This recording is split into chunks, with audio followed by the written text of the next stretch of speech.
Guillermo del Toro once said that video games one day would take over storytelling in our society, and frankly, that is an accurate statement. Once in a while, there's a video game that comes out every few years that sets a precedent for all other video games to come afterwards. A game that could be not only defined as entertainment, but a piece of art. A piece of art in every single sense of the word. From its pristine visual quality to its smooth gameplay and its great storytelling, every single aspect of this game is just marvelous. No, we are not talking about Knights of the Old Republic this episode.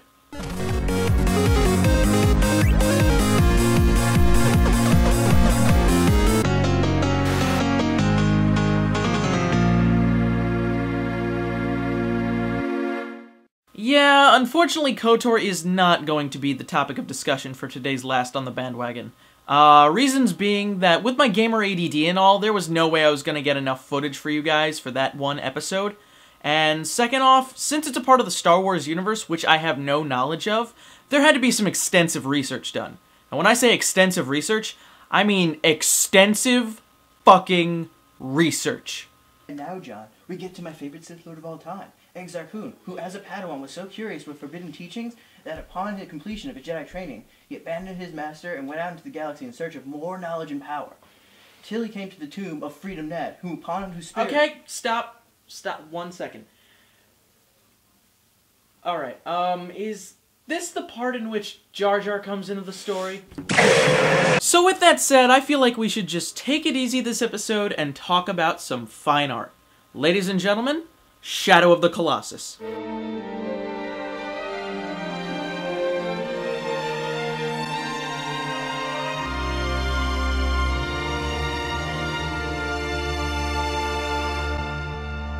Shadow of the Colossus was critically acclaimed and received very good results from the media. Game Rankings gave it a 91.43, making it their 11th highest rated video game. GameSpot gave it an 8.7, commenting that the game's aesthetic presentation is unparalleled by any standard, and of course, last but not least, Destructoid named it the #1 game of the last decade. I mean, seriously, when you have a game that beats out fucking Half-Life 2 as one of the best games in the last 10 years, that is a must-play. It's like saying that if you didn't play this game, you should be locked in a room with a TV and only be forced to watch Honey Boo Boo reruns. Actually, wait, no, I got it. It's like actually being locked in a room and being forced to give a shit about Honey Boo Boo. Now that is fucking scary. I should probably play Shadow of the Colossus now, so I'm gonna do that.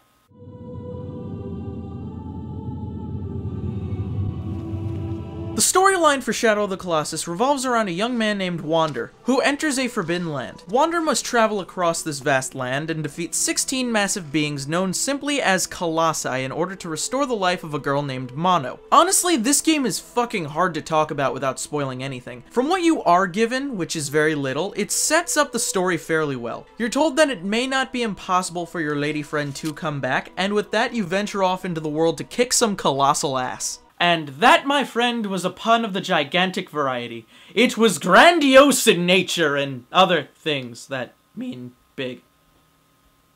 The enemies are fucking large.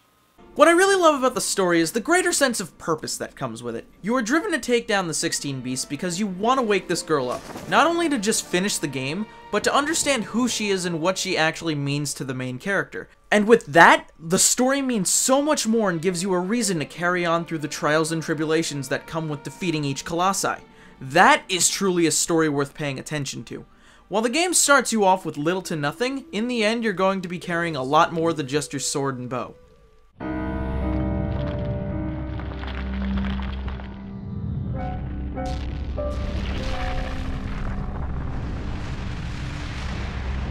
Now when it comes time to talk about the gameplay for Shadow of the Colossus, I have to say that this is the epitome of basic yet interesting. You start off in a central area, being the temple where Mono and the 16 statues are located. You find Colossus somewhere in the Forbidden Land, discover his weakness, and exploit it. Lather, rinse, repeat. Now while it is very basic, I have to say that this game right from the first boss is balls hard. Like, see this guy? Yeah, that's the first boss of the game. See this guy?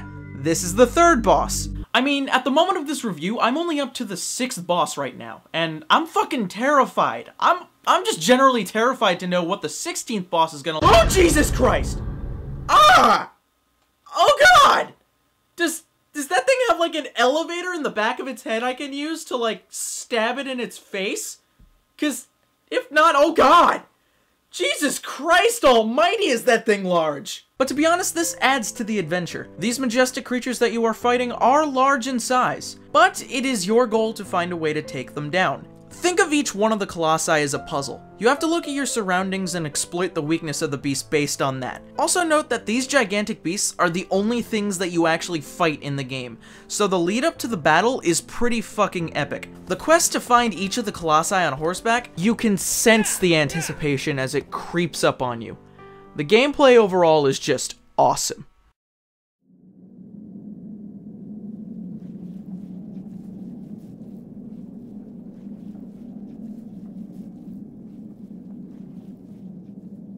Okay, so before we actually go on to the discussion of the fancy graphics and the awesome sound design and all that fancy shit, I just want to let you guys know that right now, the gameplay that I used is from the Shadow of the Colossus Ico collection on the PlayStation 3. Yes, I know I kind of cheated on this one, but if I'm going to do reviews and if I'm going to waste my own internet, I'm going to do it with swagger. To me, it really doesn't matter which one I'm using. I mean, yes, I need the PlayStation 2 one for authenticity, but this is just that with a couple of touch-ups. Other than that, this review will be unscathed. I mean, unless the touch-ups are like dicks all over the screen and whatnot, then we have a problem. But, yeah. Shadow of the Colossus is an amazing looking game. Like, in all seriousness, if you are not just in awe at the opening cutscene alone, I don't know what to say to you. Like, this is one of those games where you can just spend time acknowledging the environment around you. Even the colossi you fight can be acknowledged for their majesty. For example, the first colossi you run into is beautiful. You get a few moments before the battle just to look in awe at what you're about to fight. Look at that. Such a beautiful creature in its natural habitat. This is a gift from Dorman, everybody. Let's take some time to acknowledge— Stab it in the fucking head! Climb up its back and defeat the beast you once learned to love! Watch it die! Die! The sound design is something also that you should take some time to listen to. The main thing you will be hearing throughout most of the game is the pitter-patter of your horse and the shimmer of light coming off of your sword. But the moment the soundtrack makes its way into the game,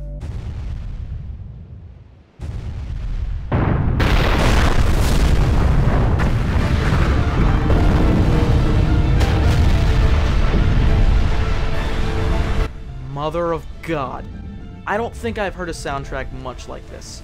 After playing this game, I have to say that possibly this is one of the more memorable soundtracks to date.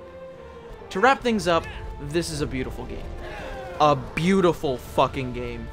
So there we go. Shadow of the Colossus said and done. And honestly, I have to say that this game is now one of my new favorite games of all time. It's not my favorite game, but it's up there. Maybe in my, like, top 5, 10 if pushing it. If any of you are actually interested in picking up this game, I'd suggest you pick it up in the HD collection. It comes with another game known as Ico, which is considered to be the sequel to Shadow of the Colossus. That's another game for another time, though. As for now, I have to end this review. So I hope you enjoyed it, but for now, I have some things to take care of, so I'll be seeing you later. This is Smarty, signing off.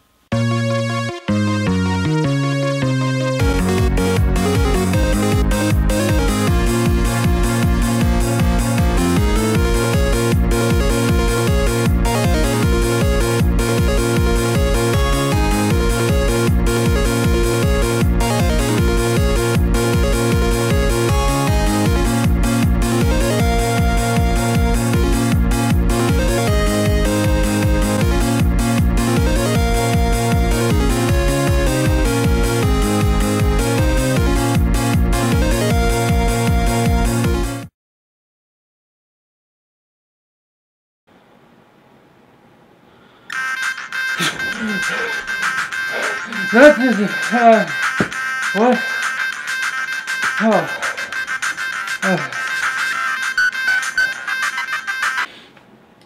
Hello? Hey Sean, what's going on? Just wanted to talk to you about possibly doing a MagFest crossover. I wrote the script already, and I figured it would be nice to bring you into the series, actually, since you're going to be the other co-host to last on the Bandwagon. Anyway, so yeah, do you want to do this MagFest crossover? Great, awesome. So I will send you the script on Google Docs, and I think you will enjoy it and have fun. Anyway, I'll talk to you later. Love you, Sean, bye.